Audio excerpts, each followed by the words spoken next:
Tugasku menemanimu.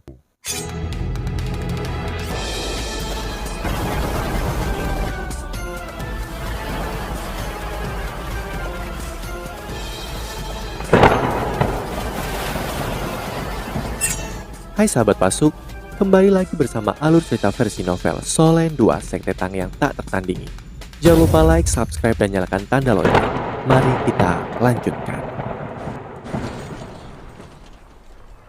Beruang betina dihancurkan, dan kulitnya yang berwarna keemasan gelap telah berubah menjadi hitam arang.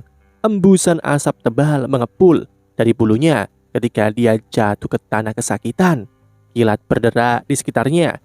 Bahkan Kekaisaran Ryu yang memiliki alat jiwa terkuat mengklasifikasikan meriam jiwa stasioner kelas 7 sebagai senjata pemusnah massal. Bagaimana jika ditembakkan ke arah tim prajurit elit? Segala sesuatu dalam radius 300 meter akan berubah menjadi abu. Setiap master jiwa di bawah kultivasi 6 cincin bisa melupakan untuk melarikan diri. Berapa banyak orang yang memiliki kekuatan sebesar Wang Qi'er? Itulah alasan mengapa Yu Hao berani menembakkan meriam ini. Pada titik ini, udara dipenuhi dengan gelombang petir yang kuat. Kekuatan ledakan yang menakutkan mengejutkan semua orang. Meskipun gelombang kejut hanya menghasilkan hembusan udara, ledakan tiba-tiba ini mengubah situasi untuk tim Akademis Rex. Yu Hao menarik deteksi spiritualnya setelah dia menembakkan meriamnya. Ledakan besar terdengar di belakangnya, tetapi dia terus melesat ke depan. Pada titik ini, dia menempatkan peluru meriam kedua ke dalam meriam petir raksasa di bahunya. Ketika hembusan angin datang kepadanya, ia mulai deteksi spiritualnya lagi. Kali ini, sasarannya adalah gua. Ketiga saudara Zong itu tidak terpengaruh bahkan setelah peluru meriam pertama meledak. Namun, ledakan itu masih menarik perhatian mereka. Zhong Lidi dan Zhong Liren melayang ke arah gua ketika mereka mengetuk tongkat mereka di tanah. Zhong Litian tidak muncul dan tidak ada yang tahu di mana dia bersembunyi. Namun tidak sulit untuk menebak bahwa dia telah memfokuskan sebagian besar energinya pada semua orang dari Shrek. Tembakan meriam kedua Yu Hao ditembakkan pada saat ini. Ketika meriam ditembakkan, sinar ungu kebiruan yang mengerikan dilepaskan dan sasarannya adalah yang ada di dalam gua. Apa? Budidaya Zhong Lidi dan Zhong Liren. Mereka adalah Doulo jiwa yang jahat dalam duel. Kemampuan mereka tidak kalah dengan judul Doulo atau Feng Hao Doulo. Kekuatan dan indera spiritual mereka sangat kuat, dan mereka segera merasakan ancaman yang datang sekarang. Namun, mereka tidak bisa membiarkan dua anak beruang di gua. Anak-anaknya adalah alasan paling penting mereka ada di sini. Zhong Lidi dan Zhong Liren segera membuat pilihan. Mereka hanya punya satu pilihan, yaitu bertahan. Mereka hanya bisa bertahan melawan serangan yang dilepaskan ke arah gua dan melindungi kedua anak beruang. Mereka mengangkat tongkat pada saat yang sama, dan cahaya berdarah mulai menyebar lagi. Dalam situasi seperti ini, yang bisa mereka lakukan hanyalah mencurahkan seluruh kekuatan jiwa mereka. Dua sinar cahaya diubah menjadi penghalang pelindung merah besar berdarah. Seluruh gua ditutupi oleh penghalang ini. Ledakan bergema. Dalam keadaan panik, mereka tidak bisa melepaskan pertahanan habis-habisan mereka. Selain itu, mereka juga tidak ahli dalam bertahan. Saat suara menakutkan dari petir bergemuruh keluar, sambaran petir yang tak terhitung jumlahnya meledak. Dan kedua tetua terkejut mengetahui bahwa kekuatan ledakan yang mengintimidasi telah menghancurkan pertahanan mereka. Penghalang yang berdarah menghilang saat kilat melintas. Penghalang pelindung tebal itu secara paksa terkoyak. Kekuatan ledakan mengerikan juga menyapu mereka berdua. Petir dibentuk oleh energi vital langit dan bumi. Ini adalah apa yang dikatakan penatua Yi kepada Yu Hao. Segala bentuk mayat hidup akan dirugikan jauh lebih besar jika disambar oleh petir. Karena petir mengandung energi vital langit dan bumi, Yu Hao sudah menebak beberapa kemampuan yang dimiliki oleh tiga penguasa roh jahat ini.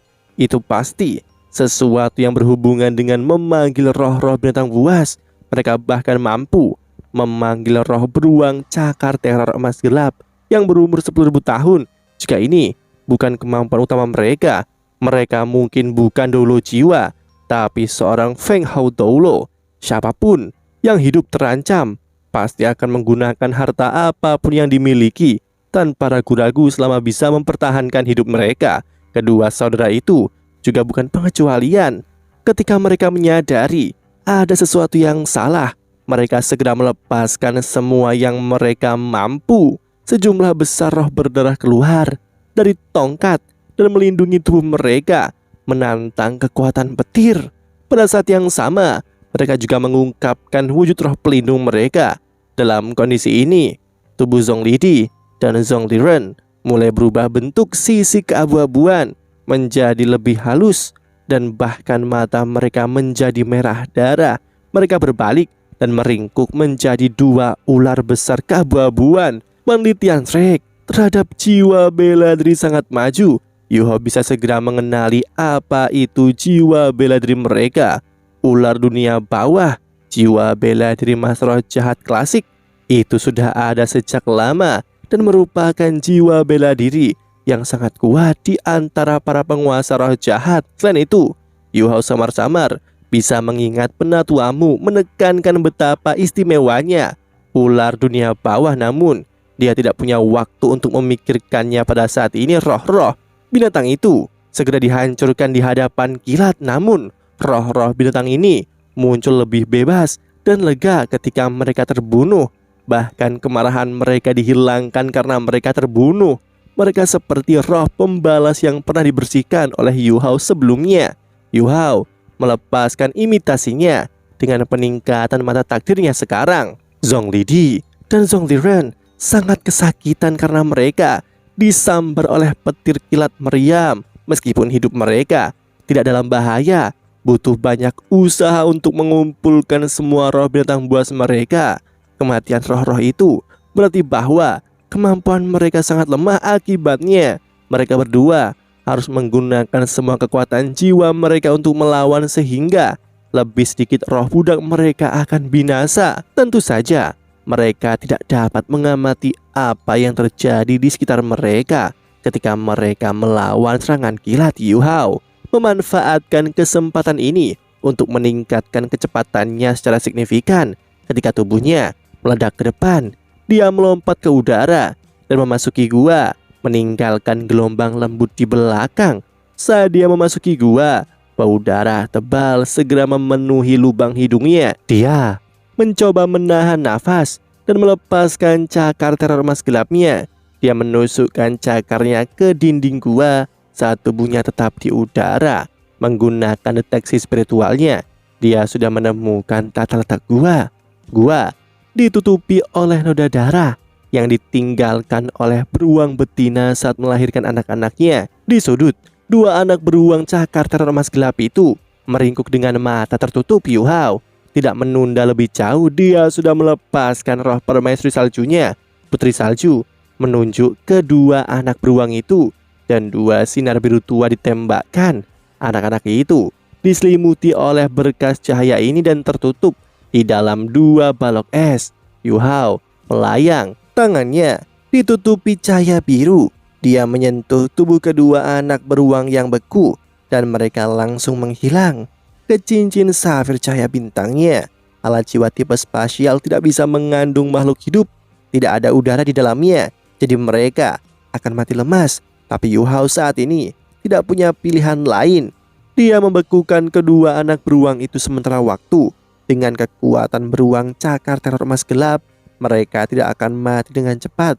Jika tidak dengan cara ini, tidak mudah baginya untuk melarikan diri dengan kedua anak ini. Yu-Hao keluar dari gua dengan cakar terornya yang menempel di dinding. Itu tidak menyentuh tanah.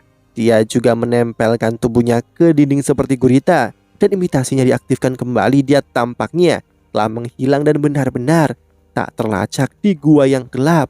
Seorang tokoh memasuki gua. Itu adalah Zhonglidi. Sosoknya ditutupi oleh cahaya yang tebal dan berdarah. Bahkan dengan kultivasinya, itu masih merupakan hal yang mengerikan untuk dipukul oleh meriam jiwa stasioner kelas 7. Jubah panjangnya robek dan robek.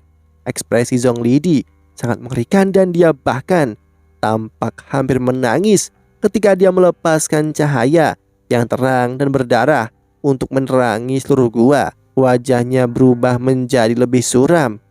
"Liren, seseorang telah mengalahkan kita untuk ini, bajingan!" Zhong Lidi berteriak dengan amarah. Sosoknya melintas ketika dia bergegas keluar dari gua. Suara Zhong Liren berbunyi, "Peluru meriam itu pasti setidaknya kelas 7. Jangan bilang bahwa ada orang kekaisaran Ryu di sini." Beruang betina bahkan menjaga gua tadi. Bagaimana mereka bisa menghilang begitu saja? Bisakah mereka terbang? Yu Hao benar-benar diam ketika dia menempelkan dirinya ke dinding.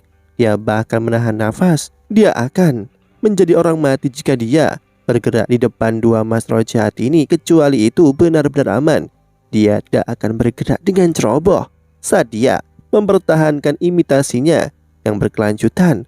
Zhong Lidi kembali lagi ketika dia kembali. Sejumlah besar roh binatang dilepaskan dari tongkatnya. Mereka dengan cepat mengisi gua. "Jahat," Yu Hao mengutuk saat roh-roh itu terbang keluar. Roh binatang berjenis harimau datang langsung ke arah Yu Hao. Imitasinya memang kuat dan bahkan bisa meniru aura di sekitarnya. Namun roh-roh binatang ini memiliki indera yang akut.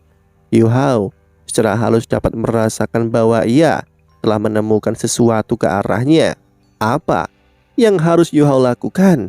Dia punya dua pilihan sekarang: bertaruh pada keberuntungannya bahwa roh binatang tidak akan menemukannya, atau bertindak tegas dan mengambil inisiatif untuk melarikan diri dari gua. Jika dia tidak beruntung, gua ini akan menjadi tanah pemakamannya. Namun Zhong Liren menjaga gua di luar. Pada titik ini, auman memekakkan telinga datang dari luar gua. Setelah itu, tanah mulai bergetar. Aura ganas dan perkasa bisa dirasakan bahkan dari dalam gua.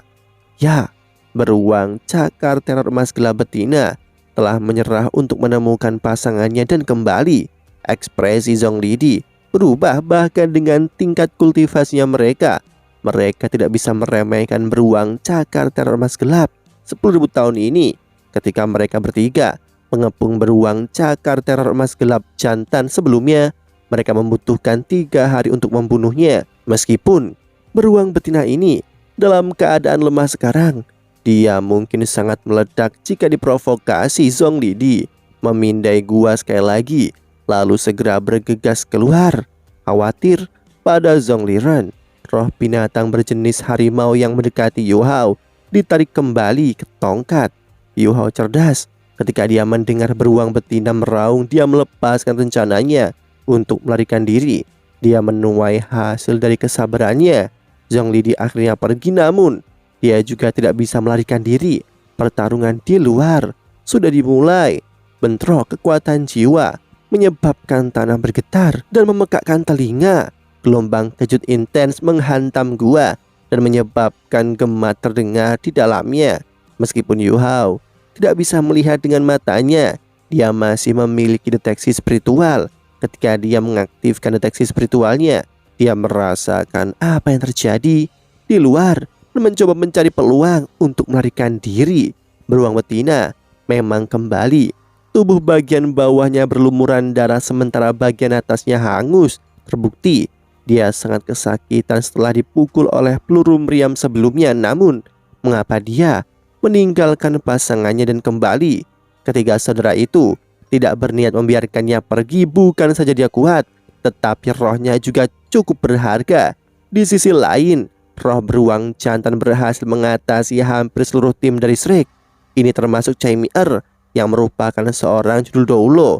3 saudara laki-laki tidak menyangka bahwa ini akan gagal. Sekarang beruang betina telah kembali. Zhong Lidi dan Zhong Liren melampiaskan kemarahan mereka padanya. Mereka melepaskan banyak roh dari tongkat mereka. Pada saat yang sama, tubuh mereka juga membentuk proyeksi cahaya keabu-abuan. Ini adalah pertama kalinya Yu Hao melihat jiwa bela diri tersebut. Setelah berubah menjadi kabut, kecepatan Zhong Lidi dan Zhong Liren melonjak dengan cepat.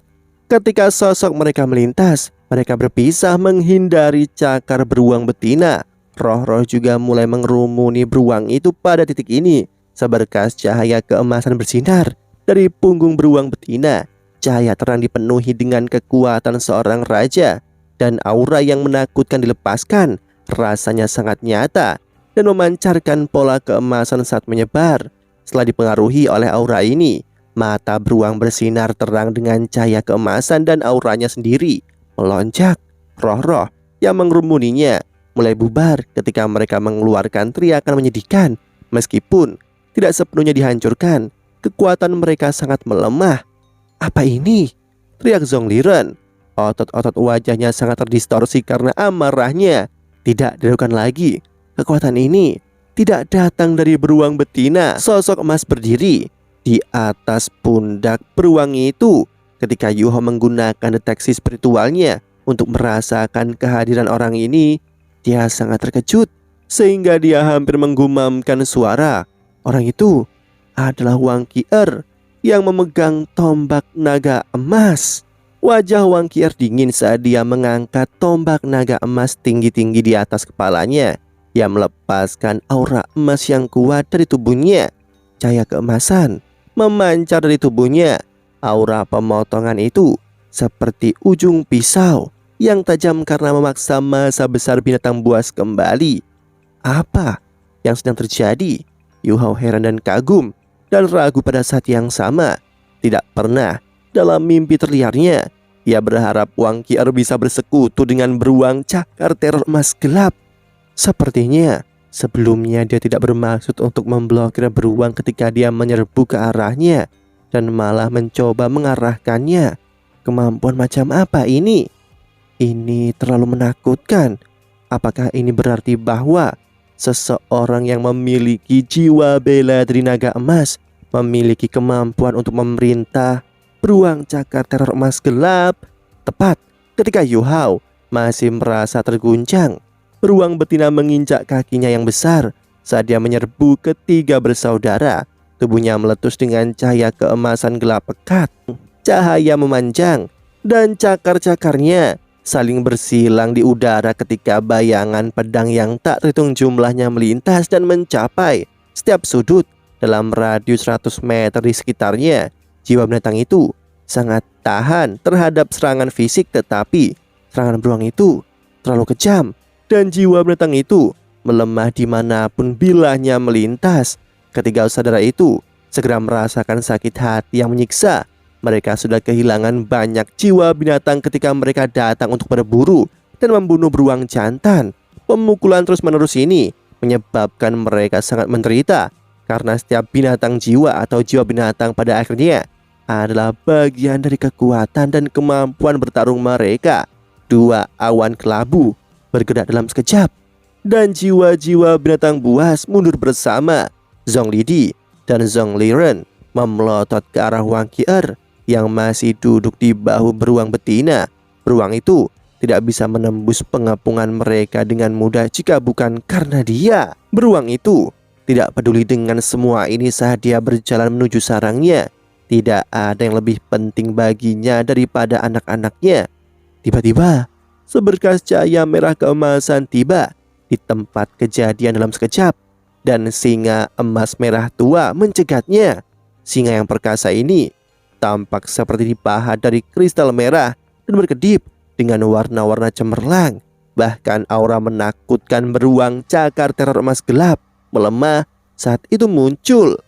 Jiwa binatang buas ini sebenarnya adalah jiwa binatang buas, namun itu jauh lebih kuat dan tangguh daripada jiwa binatang buas lainnya. Yu Hao ingin menemukan kesempatan untuk melarikan diri, tetapi penampilan singa ini membuatnya menunda untuk bergerak. Ini terlihat seperti singa emas merah.